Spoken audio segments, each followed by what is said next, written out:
And after 3 months of talks, South Korea and the United States have officially reached an agreement in principle on the terms of amending their FTA. Both sides have expressed satisfaction with the concessions they squeezed out of each other. Kim Hyesung reports.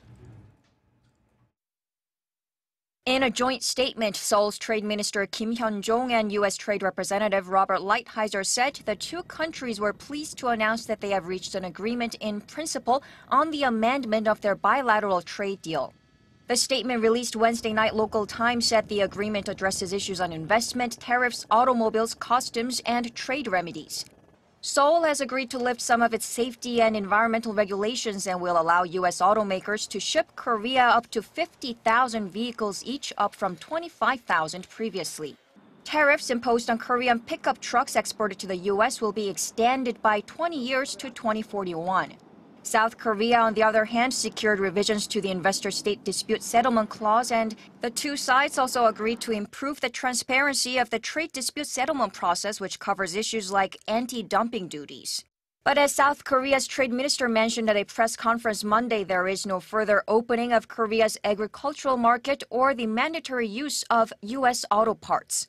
The announcement comes less than 3 months since the first round of trade talks began in January.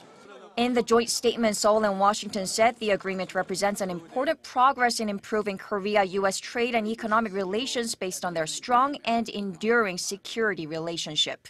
As well as the FTA amendment, there's an agreement on exempting South Korea from the Trump administration's 25% steel tariff measures. In exchange, South Korea's quota will be set at 2.68 million tons of steel exports a year, or 70% of its average annual shipments to the U.S. between 2015 to 2017. The arrangement with respect to steel products is expected to take effect on May 1st.